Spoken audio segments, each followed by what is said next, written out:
चावल हम सब के लिए कितना ज़रूरी है ना? अरबों लोगों की थाली का ये एक अहम हिस्सा है। लेकिन क्या कभी सोचा है कि इसे उगाने का जो तरीका है, वो हमारे प्लैनेट पर कितना भारी पड़ रहा है?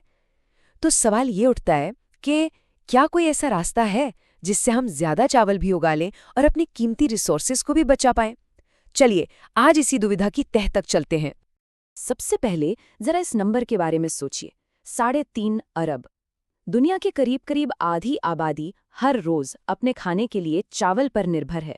ये सिर्फ एक अनाज नहीं है, ये तो पूरी दुनिया की फूड सिक्योरिटी का आधार है। और यहीं से असली कहानी का ट्विस्ट शुरू होता है। एक तरफ है अरबों लोग जिन्हें खाना चाहिए, और दूसरी तरफ है ये चौंकाने वाला आंकड़ा, सिर्फ 1 किलो चावल के लिए 2500 लीटर पानी। ये एक बहुत बड़ी कीमत है, और अब इस पर सवाल उठना ही चाहिए।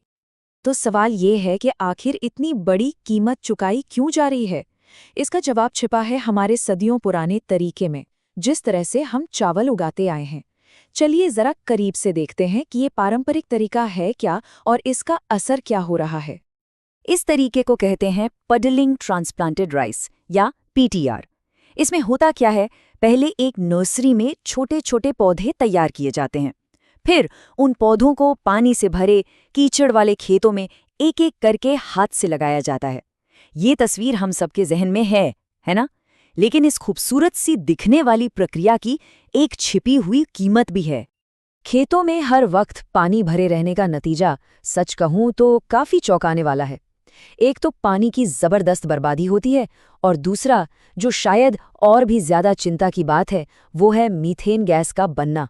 देखिए, जब मिट्टी पानी में डूबी रहती है तो उसमें मौजूद बैक्टीरिया ऑर्गेनिक मैटर को सड़ाते हैं और मीथेन गैस छोड़ते हैं। और ये मीथेन कार्बन डाइऑक्साइड से कई गुना ज्यादा खतरनाक ग्रीन हाउस गैस है।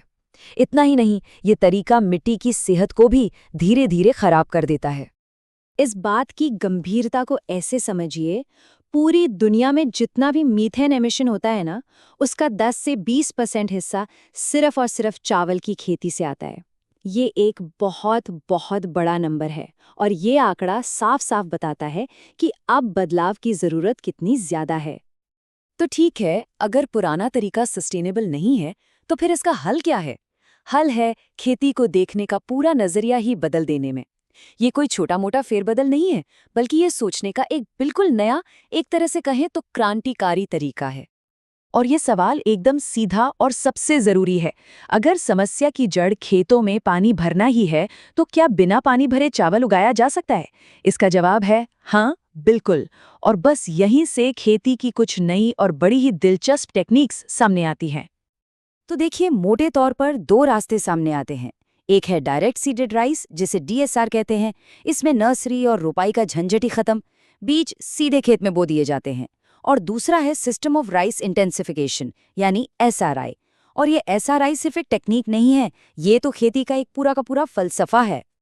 एसआरए का जो आइडिया है ना, वो बड़ा ही कमाल का है। इसमें क्या करते हैं, बहुत छोटे नन्हे पौधों को एक एक करके और काफी दूरी पर लगाते हैं। क्यों? ताकि हर पौधे को बढ़ने के लिए भरपूर जगह, रोशनी और हवा मिले। और सबसे बड़ी बात, खेतों को पानी से लबालब भरने के बजाय उन्हें बस गीला और सूखा किया जाता है बारी बारी से। साथ में डाली जाती है ऑर्गेनिक खाद। ये कुछ ऐसा है जैसे प्रकृति से लड़ने की बजाय उसके साथ मिलकर काम करना। ठीक है, ये सब सुनने में तो बहुत ही अच्छा लग रहा है, पर सवाल ये है कि क्या ये सच में काम करता है? क्या इन नए तरीकों से उतनी ही पैदावार मिल सकती है जितनी पुराने तरीके से मिलती थी? चलिए, अब जरा आंकड़ों की भाषा में बात करते हैं। अक्सर एक डर रहता है कि नए तरीकों से शायद उपज कम हो जाएगी, लेकिन आंकड़े तो कुछ और ही कहानी बयां कर रहे हैं। देखिए, पारंपरिक तरीके से पैदावार है 7.46 टन प्रति हेक्टेयर। वहीं ड्रम सीडिंग जैसे नए तरीकों से ये बढ़कर 8.11 टन तक पहुंच गई है। मतलब साफ है, कम रिसोर्सेज में ज्यादा पैदावार। और ये सिर्फ पैदावार की बात नहीं है, जरा किसानों के नजरिए से सोचिए, ये उनके लिए आर्थिक तौर पर कितना फायदेमंद है। डीएसआर मेथड में नर्सरी तैयार करना, फिर एक एक पौधे की रोपाई करना, ये सारे मुश्किल काम खत्म। इससे किसानों का 13 से 29% तक लेबर बच जाता है। ये उनके समय और पैसे दोनों की सीधी सीधी बचत है। और पर्यावरण पर इसके असर की बात करें तो यहाँ तो जमीन आसमान का फर्क है, क्योंकि एसआरआई और डीएसआर में खेत ज्यादातर सूखे रहते हैं, तो मीथेन बनाने वाले बैक्टीरिया को पनपने का मौका ही नहीं मिलता। और नतीजा, मीथेन एमिशन में 30 से 58% की जबरदस्त कमी आती है। और पानी की बचत, ये आंकड़ा तो सच में यकीन करने लायक नहीं है। जहां पारंपरिक तरीके में 1 किलो चावल के लिए करीब 2800 लीटर पानी लगता है, वहीं एसआरआई मेथड में ये घटकर लगभग आधा यानी 1500 लीटर से भी कम हो जाता है। ये बहुत बहुत बड़ी बचत है। तो ठीक है, फायदे तो एकदम साफ हैं, ज्यादा पैदावार, कम लागत और पर्यावरण को भी फायदा। लेकिन क्या ये सब इतना सीधा और आसान है? देखिए, हर नई टेक्नोलॉजी की तरह इसके भी अपने कुछ चैलेंज हैं जिन्हें नजरअंदाज नहीं किया जा सकता। यहाँ एक बहुत ही टेक्निकल लेकिन ज़रूरी बात समझने वाली है। जब मिट्टी सूखी रहती है तो मीथेन तो कम हो जाती है, ये सच है, लेकिन एक दूसरी ग्रीनहाउस गैस नाइट्रस ऑक्साइड थोड़ी बढ़ सकती है।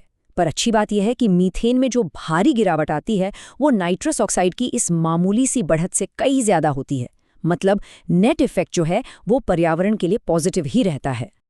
इसके अलावा किसानों के सामने कुछ और प्रैक्टिकल मुश्किलें भी आ सकती हैं, जैसे सूखे खेतों में खरपतवार यानी जो अनचाहे पौधे होते हैं वो ज्यादा उग सकते हैं।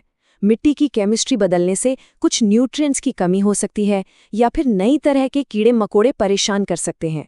और हाँ, इन तरीकों को अपनाने के लिए नई स्किल सीखने और शुरू में थोड़ी ज्यादा मेहनत करने की भी जरूरत पड़ सकती है। तो इन सब बातों का मतलब क्या निकलता है?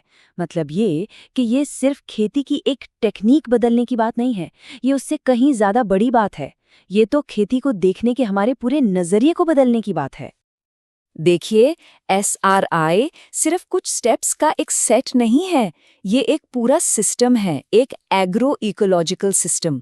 इसका मकसद सिर्फ पैदावार बढ़ाना नहीं है, बल्कि मिट्टी की सेहत को सुधारना, बायोडाइवर्सिटी को बढ़ाना और किसानों को क्लाइमेट चेंज जैसी चुनौतियों से लड़ने के लिए ज्यादा मजबूत बनाना है। और जब ऐसा होता है ना, तो इस बदलाव का असर हर लेवल पर दिखता है।